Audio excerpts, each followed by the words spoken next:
Good morning, everyone. It is the 14th day of February, or no, January, excuse me, getting ahead of myself. It's the 14th day of January 2021. I'm in my library here at my house. And I thought I would talk a little bit about the everyday. This is a typical morning. Um, Many of you may or may not know I have bifurcated sleep, so I'll go to sleep in the evening somewhere around 8 or 9 o'clock. I fall asleep, wake up around 1 or 2, work a little bit, do a little artwork, maybe a little writing, something like that, a little reading, a little meditating, and then go back to sleep and wake up again at 5:30, 6 o'clock, somewhere in there. In this case, I go outside and usually sit out there and smoking at the time. I'm a cigar or something. Usually sit and practice. Um, Practice listening. Listen to the early morning sounds. Sometimes it's before the birds wake up. So I'm just there listening to the sky and the trees and my own heartbeat. Very, to me, a very good experience. To be awake and aware of yourself in terms of your environment. I used to live in a mountain refuge deep up in the mountains. It was 13 miles off the highway, off the grid. And I would have to get up really early and get a fire started in the wood cook stove around 4 o'clock. So by 6 o'clock, it was hot enough to make a cup of coffee, a pot of coffee. Um, that became a kind of habit. Maybe that's where the bifurcated sleep came in. I don't know. But I continue to do stuff like that, except that I don't have to make a fire in the wood cook stove here in the city. I have an actual stove that can do that for me. Um, but my experience is that I think we tend to speed through the morning or speed through the day and not really pay attention to what's going on internally in response to what's going on externally and so forth. But Zen, I think, is a practice where we teach ourselves to be aware of ourselves, as I said, aware of ourselves in relation to our environment um, and so forth. Now, recently, I've been working on trying to lose some weight. For whatever reason, gained a considerable amount of pounds that I would rather not have. At 60, no, am I 73? I'll be 74 next month. It's not healthy to have 20 pounds of body weight hanging over your belt. So I went on this diet. I talked to a nutrition doctor at a wellness center here in Massachusetts, and she put me on a program. So I'm actually losing weight. I started at 187. I'm now down to 176.6. I think it is the last time I weighed myself. And every morning I also do my blood pressure, which I'm going to do right now. And you'll see how it turned out. It is now 12:24, looks like, Mountain Time. And let's see what goes on here. Let's see. So every morning I do weigh myself um, and, and take my blood pressure, heart rate, and all that kind of stuff. And I note it in a progress note that I then forward to my doctor. Um, Also, I put in what I've eaten for the day. And so far today, I made an omelet this morning, 2 egg omelet with some tomatoes and some. My blood pressure is 138 over 72. Pulse rate is 86. Not too bad. That top number could be a little lower, and often it is. But I think maybe part of it is talking to you and there's likely a little anxiety, maybe. I don't know. But I'm going to put it on memory, and then I can put it in my progress note from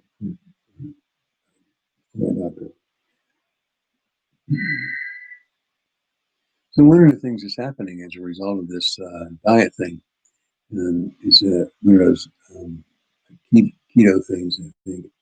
High protein, fat, low carbs. And to do it right, you should really do minimum amount of carbs and no sugars and things like that, which I found to be um, difficult at first, but less difficult as go along. Um, I do have the thought of cheating once in a while and grabbing a cookie or a bag of potato chips or something like that, but I don't. So far, I've been good. Uh, but the other thing that happens is it's kind of like when I lived in the mountains. You become much more intimate with what you're doing when you're eating. Because to do this diet, I pretty much have to prepare every meal. I can't use prepared meals, which means I can't just open up a can of soup or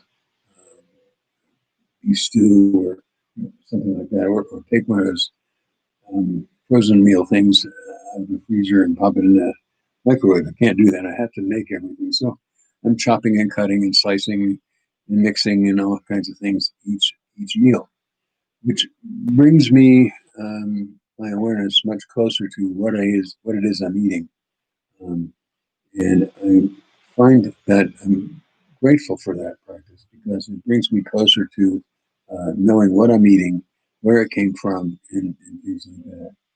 Um, and I think that's a good thing because I think we often forget that uh, many lives in many hands, as my teacher used to say, um, brought us this food.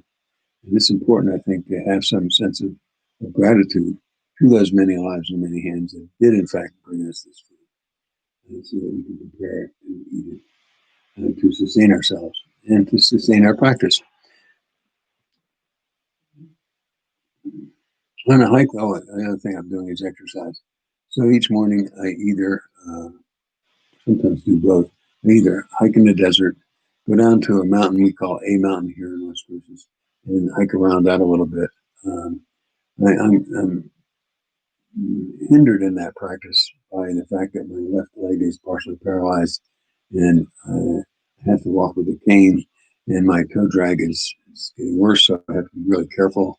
Last time I was training for the Bataan Death March, it's a memorial thing in here. It's a 14-mile race. I training for it. I fell and broke my left hand and bones in four bones in my left hand. So I'm really careful now about how I do this. I do it very carefully. Um, anyway, so this morning I went out and with my one of my students, and we hiked almost a mile in the desert. Climbed up a hill, which was rather steep, and then we went through a bunch of sand, which is really good for your eyes, um, and so forth. And later today, I'm likely to go out and do a weight workout. I have a weight stand set up on my patio where I have 25-pound, 20-pound, 15-pound, and 10-pound weights, dumbbells, and a bench that I can drop down and do incline crunches with. When I do those, I usually put a 25-pound weight on my chest so that I'm lifting, when I do the crunch, I'm lifting 25 pounds of extra weight on my chest to get up. I also do things like alternating bicep curls, tricep kickbacks, belt raises, and things like that. Um, yeah, and that kind of rounds it out. After that, I'll typically come into the library and do some little artwork, maybe writing, starting to work on another collection of short stories. I think that's what it's going to turn into, but I'm not sure. I've got a character who is isolated, alone, and he desperately wants to feel connected, and so he goes about trying to do that, and people tend to ignore him, stuff like that. So it's kind of interesting, I think. Well, we'll say I'm the writer. I don't know whether it's interesting or not, but at least I'm writing it. Um, okay, and that about does it for the morning. I just now finished eating my breakfast, which was really brunch because I didn't cook it until like 11 o'clock. Um, that's about it. So anyway, Now, what's the Zen of it all? There's nothing specific to Zen of it all, is there?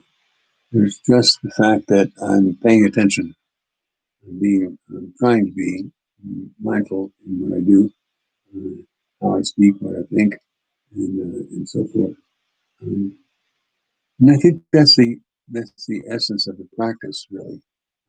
Practice on the cushion is preparation for that. I think there's a saying that we should take the cushion with us when we get off the cushion. The mind that we have during zazen should be the mind that we have during the day. So we have Zen and stillness and Zen and motion and that kind of thing. And it's a good idea, I think, to keep that in mind as we go through our day.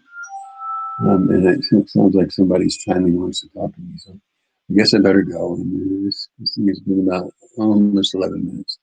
Thank you for watching and take care. I love y'all. Be well.